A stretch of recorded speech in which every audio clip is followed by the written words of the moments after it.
Hi there. Reading today from The Greatness of Saturn, continuing the reading.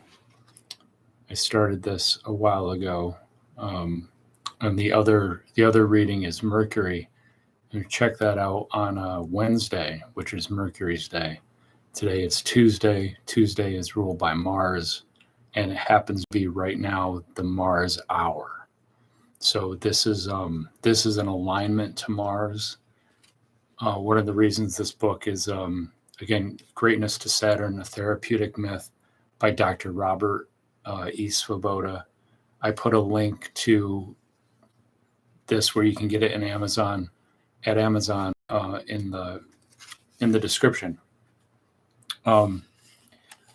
It's a therapeutic myth, which means that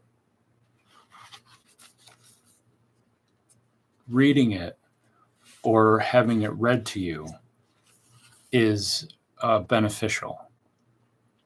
It honors Mars, and Mars in your horoscope. It's a blessing for everyone, but especially for people with certain placements of Mars, it can really bless them. So I wanted to read one part from earlier in the book, and it's how to use the greatness of Saturn. Sound is important. A word's sound forms that significant portion of its meaning which is beyond the pale of the conscious mind. Intellectualizing by reducing words to consciously controllable forms destroys the vibrations of deep meaning which vocalized words broadcast to their listeners. Those who have ears are well advised then to hear this story either by listening to a storyteller tell it or by telling it to yourself to someone else. Even when you read it silently, read it as if you are reading it aloud. Pay attention to all the words, even the names, without trying to remember them all, but trying to sound them out with the help of the pronunciation guide. Intellectual analysis can come later after you first experience the tale in its fullness. Enter into it and allow it to enter into you. So we're going to be reading chapter 4, which is Mars, and here's a picture of Mars. Little backstory. There was a great king, and he asked all the representatives from the planets to give their case for who was the greatest planet.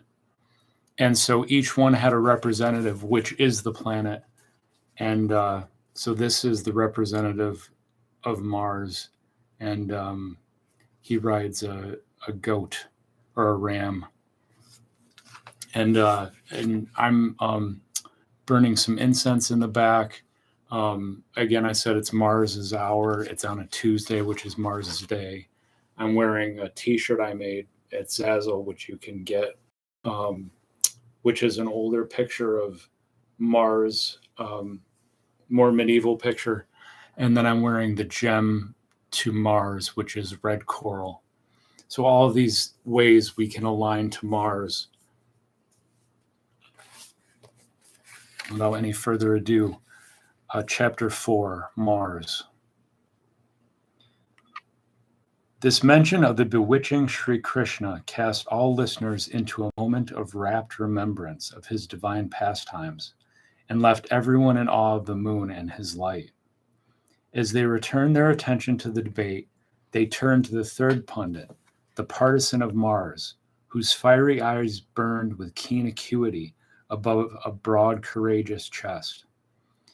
His words penetrated his hearers' ears with a rapier's abrupt intensity as he declaimed with a twinge of impatient certainty, "O king, Mars is exceedingly cruel, as sharp as a scimitar's blade, and becomes so furious with anyone who worships him arrogantly that he utterly destroys that person's family and prosperity.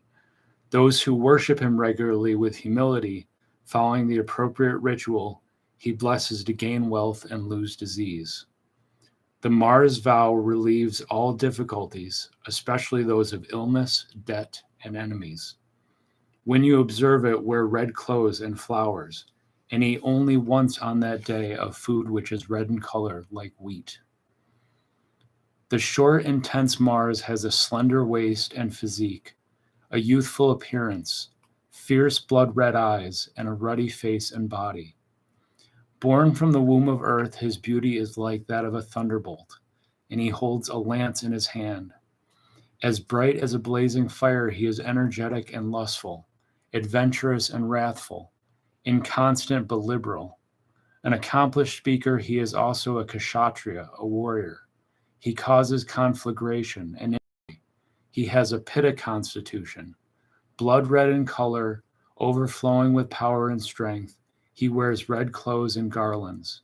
He rules muscles and bone marrow, the south, Tuesday, and the constellations Aries and Scorpio. His metal is copper and his gem coral. He is called disease eater, wound causer, the twisted, the auspicious, born from earth, cruel-eyed, and the red-limbed one. Because he glows like red-hot coals, he is called Angaraka.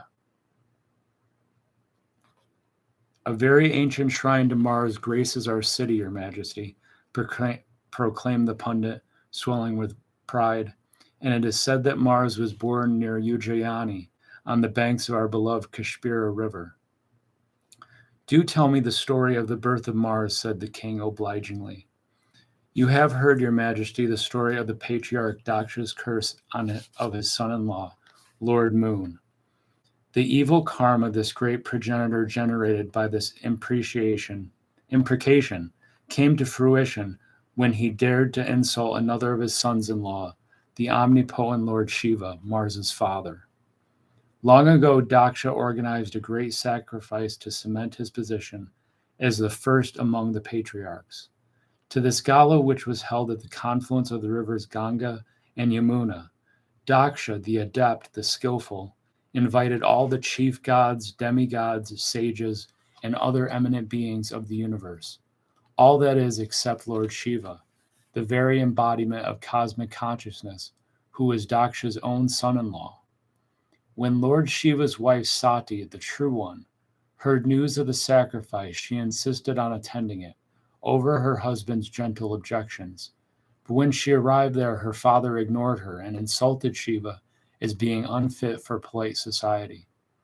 Overwhelmed with emotion, she told her father, I cannot tolerate any insult to my mate, who is the supreme being of the universe. Only because I am your daughter do you dare speak thus to me. I now therefore relinquish this body of mine. I refuse to remain in it even another moment, lest I be further polluted by your overweening arrogance. Sati then, by force of will, withdrew from her body by incinerating its innards with a fire she created from within. She was later reborn as Parvati, daughter of the mountain, and eventually, after much penance, she was reunited with Shiva. When the awareness of his wife's suicide surfaced in his consciousness, Lord Shiva, the Lord of Beasts, was first immobilized with grief. Then fury rose within him, for he is quick to anger. As his wrath reached its boiling point, a drop of the sweat of rage fell from his forehead, where dwells the moon. Think of this, Your Majesty. It was Daksha's intemperate curse of the moon which landed him in such hot water, and it was the same moon who facilitated the release of Lord Shiva's fiery sweat for Daksha's destruction. No sooner did this drop of sweat fall to earth than it became a fiery being of unlimited valor who, after blazing his way through the earth and through all the underworlds, burnt the seven seas. This being, known as Virabhadra, the auspicious hero, looked like a flaming fire, had many heads and many eyes, and tens of thousands of arms and legs. The embodiment of concentrated might, Virabhadra stood before his father with folded hands, saying, Command me. Lord Shiva said to him, Go, destroy Daksha and his sacrifice. Virabhadra instantly gathered an army of spirits and departed on his errand. As the venue of the sacrifice where Sati's death had created a furor, a pall of anxiety settled over the celestial crowd as ominous portents abounded. When Virabhadra suddenly appeared in all his puissance, terror invested the invitees, who scattered in all directions. Frantic to save themselves, Virabhadra first single-mindedly destroyed Daksha's sacrifice, and then decapitated Daksha, even though the Rishi Brigu,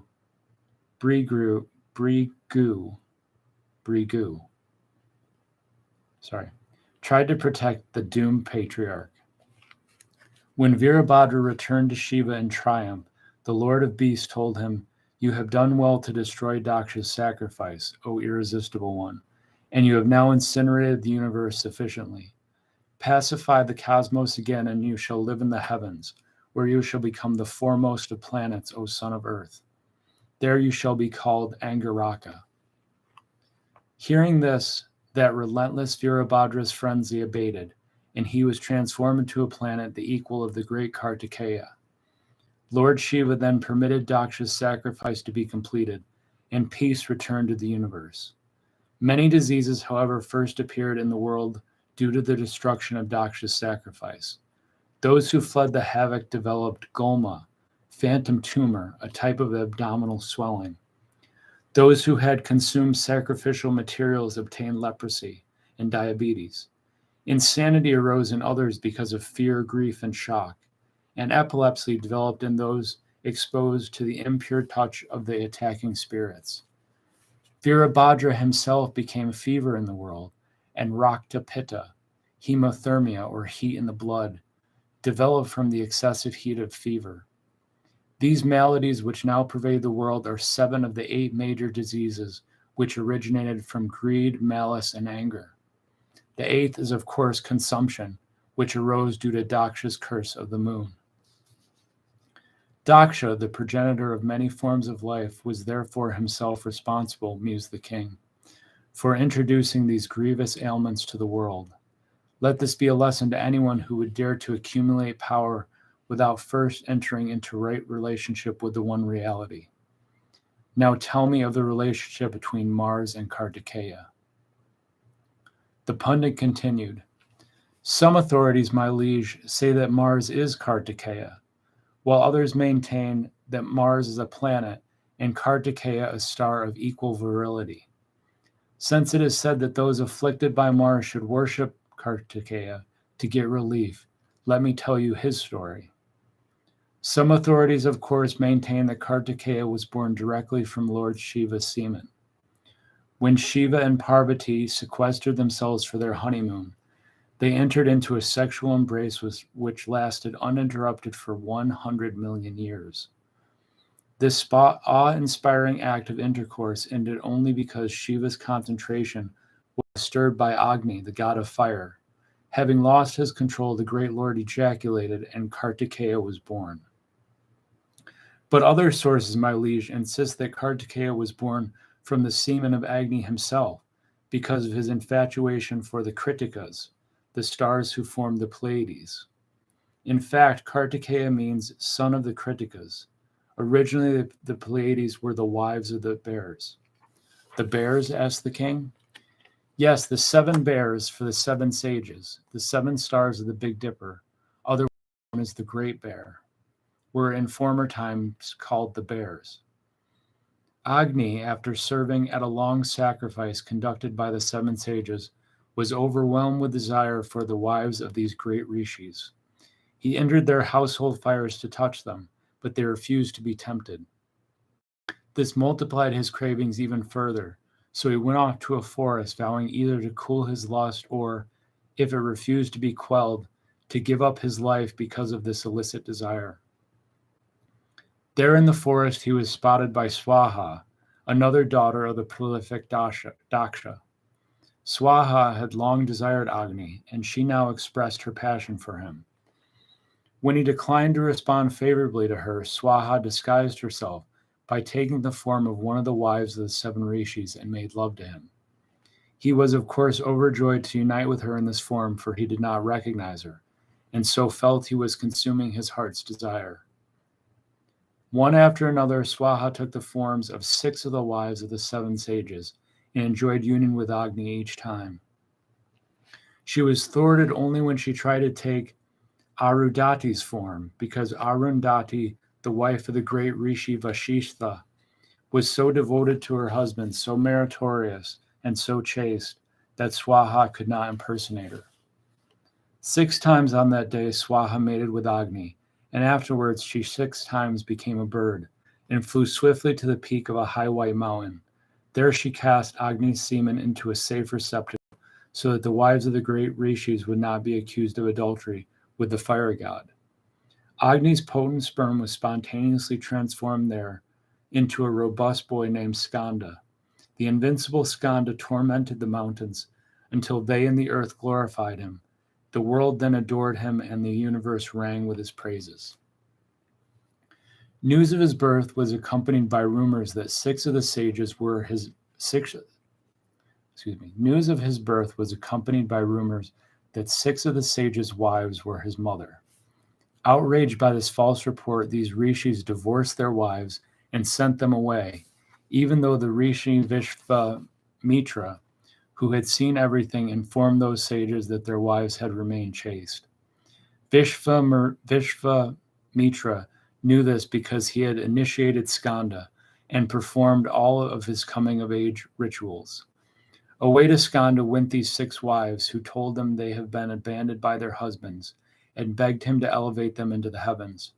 According to their wishes, that stalwart Skanda dispatched them there, where they took up residence on the ecliptic. Ever since then, those spurned women who became the 6 Pleiades have been praised as Skanda's mothers. Arundhati, the one wife not included in Swaha's costume changes, remained with her husband as the star Elcor. Then Swaha married Agni. Indra, who feared Skanda, directed the band of mothers to kill this doughty child, but they were so overcome with love for him that milk started to ooze from their breasts, creating the Milky Way. Skanda then drank this milk of theirs, and the goddess Kali, the drinker of blood, took him as her own son. Indra next tried to kill Skanda in combat, but the boy easily defeated all the gods, and when Indra pierced the boy's side with a thunderbolt, out came another hero with a club in his hand. He was the renowned Vishaka. Finally, admitting defeat, Indra accepted Skanda into the celestial fold.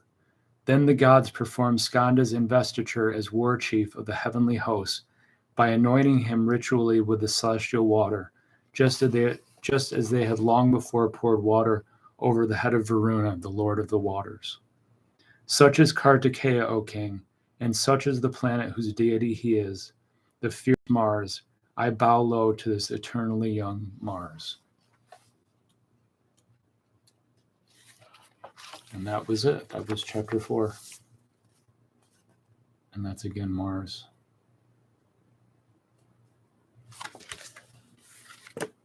Again, this was from the book The Greatness of Saturn, a Therapeutic Myth by Dr. Robert E. Svoboda, who, if he ever happened to see this video, I hope he doesn't mind that I'm reading the planets and suggesting that people get this book. Especially if someone is in their Saturn Mahadasha, which is not the same as your Saturn return. The dashas are part of Vedic astrology, and it's different than a Saturn return. It's a long period in someone's life where Saturn is governing it. There's always a planet governing the time of one's life, and knowing that can be especially helpful. So while this has all the planets in it, particularly interesting for those who are in Saturn, I always recommend reading this book. It was a long time since the last one. I hope to not. I tried. I was going to start on Sunday, but I missed the sun's hour, and then I was going to start yesterday, and I missed the moon's hour. So it kind of figures that my physical body is ruled by Mars. So, which is something that a good astrologer can tell you about. If you're interested, get in contact with me. I can tell you about what what rules your physical body as well as other things. I think that's it for now. Thanks for checking this out. Okay. Be blessed.